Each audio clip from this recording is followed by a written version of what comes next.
औज़ुबिल्लाहिमिनश्शैतानिर्रजीम बिस्मिल्लाहिर्रहमानिर्रहीम। शुरू करता हूँ अल्लाह के नाम से जो बहुत ही मेहरबान और निहायत रहम करने वाला है।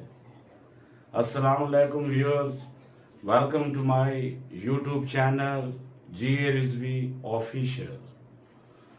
तो आज हम अपना नेक्स्ट टॉपिक जो कॉन्स्टिट्यूशन ऑफ पाकिस्तान की सीरीज का सिलसिला शुरू किया था वीडियोस का, आज अगली वीडियो बहुत अहम टॉपिक कॉन्स्टिट्यूशन ऑफ पाकिस्तान का सबसे अहम टॉपिक और इसके अलावा इसकी अहमियत इस हवाले से भी है कि कॉम्पिटिटिव एग्जाम का अगर कोई भी पेपर हो जो कि लॉ के हवाले से हो, अगर सिविल जज का पेपर हो या एएसजे का पेपर हो या all other competitive exams in connection with law vacancies और even in exams of PMS and CSS, the topic of rule of law is very important topic, because rule of law is a very distinctive feature of the constitution of the Pakistan.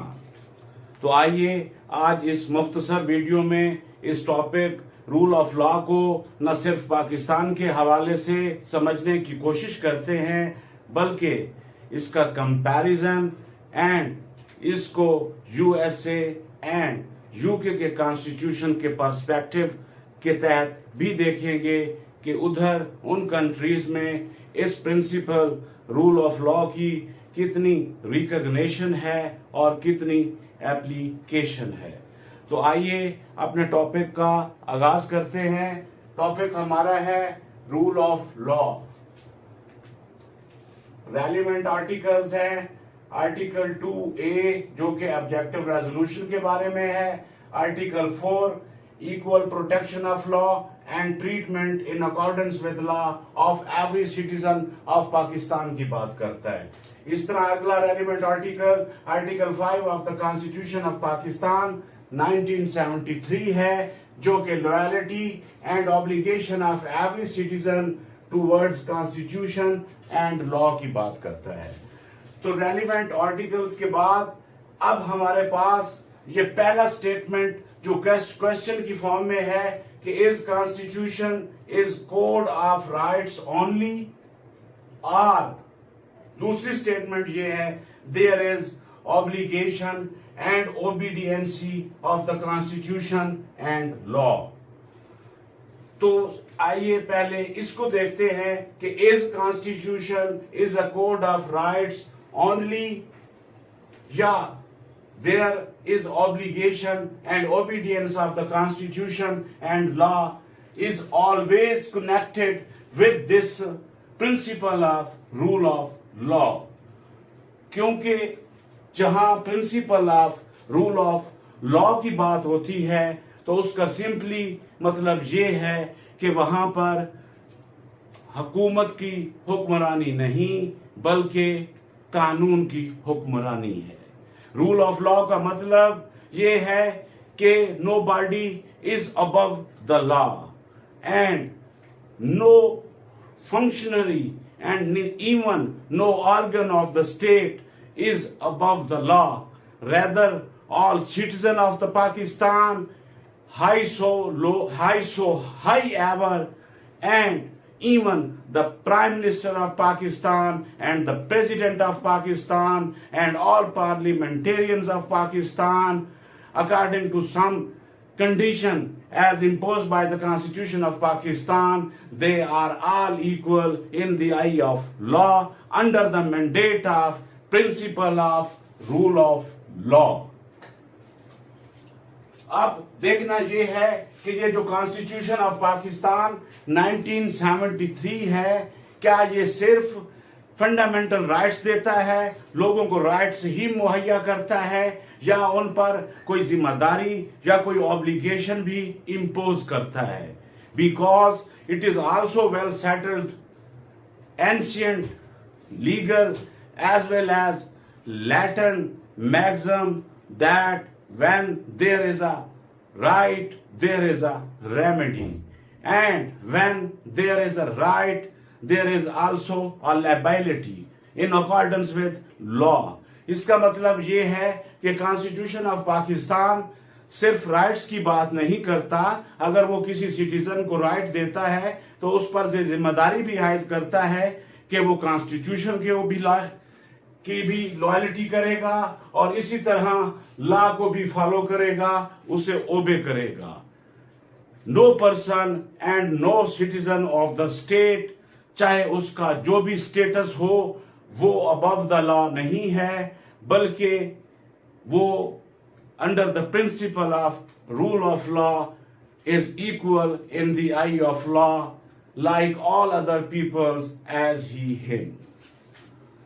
तो इस तरह हमने ये देखा कि constitution सिर्फ code of rights नहीं है, बल्कि जिम्मेदारी और ऑब्लिगेशन भी आयद करता है सिटीजन्स को कि वो कॉन्स्टिट्यूशन को फॉलो करें और लॉ को भी ओबे करें.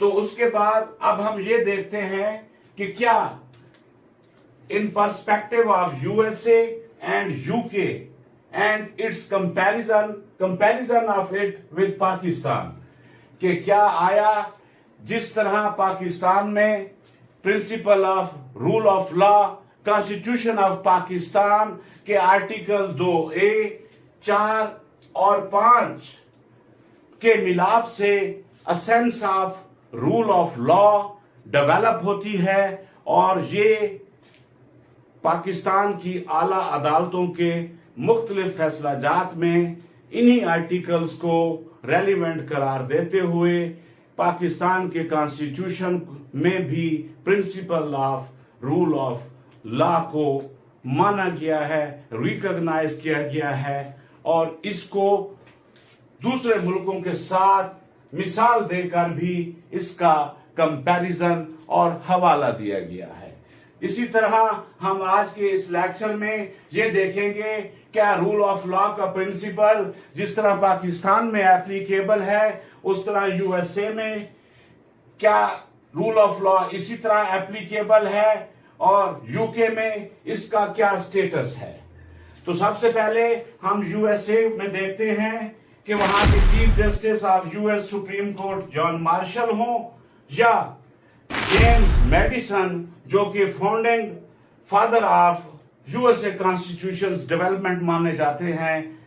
इन दोनों की राइटिंग्स को और इनके फैसलाजात को देखा जाए और अगर लीगली रिसर्च आर्टिकल्स को डीपली स्टडी किया जाए तो यही पता चलता है कि यूएसए का कॉन्स्टिट्यूशन का जो मेन स्ट्रक्चर, जो बुनियादी प्रिंसिपल है वो रूल ऑफ लॉ है, वो सेपरेशन ऑफ पावर है कि legislature, executive and judiciary they all work in accordance with their own domains and they can not transgress into the domain of another organ.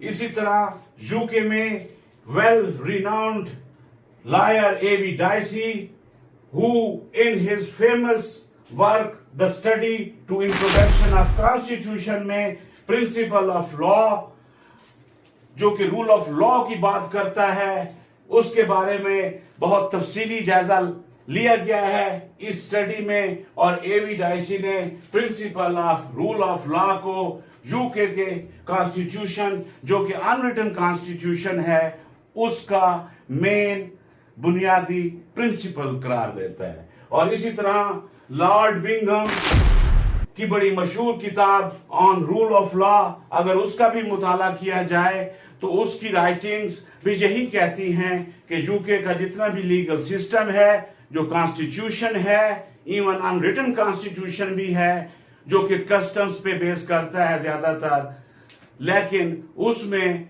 जो असल उसकी रूह है वो principal of rule of law है. अब रूल ऑफ लॉ इतना important क्यों है कि अगर वो कॉन्स्टिट्यूशन ऑफ पाकिस्तान हो, अगर वो कॉन्स्टिट्यूशन ऑफ यूएसए हो, अगर वो कॉन्स्टिट्यूशन ऑफ यूके हो, तो तमाम इन कॉन्स्टिट्यूशंस में जो बुनियादी प्रिंसिपल है वो रूल ऑफ लॉ का है.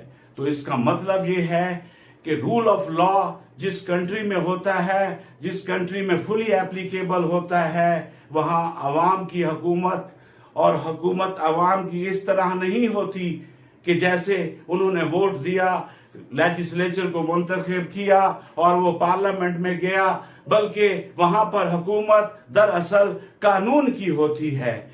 Because not an ordinary citizen of Pakistan, even the Prime Minister and even the king of that country is also responsible and he is answerable before the law. Because it is also well settled and said by Justice India that rule of law means कि there is not government of men but there is government of law।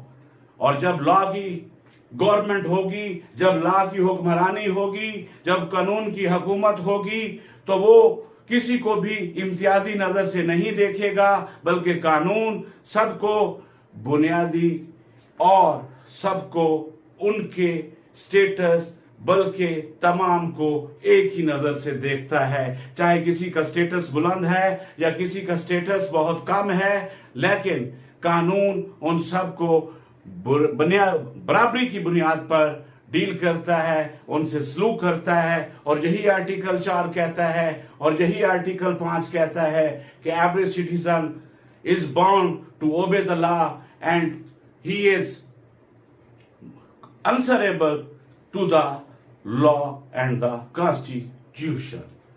तो इस तरह हमने ये देखा कि rule of law का principal जितने भी कॉन्स्टिट्यूशनल कंट्रीज हैं उन तमाम में जो सबसे अहम और बुनियादी प्रिंसिपल है वो रूल ऑफ लॉ का है।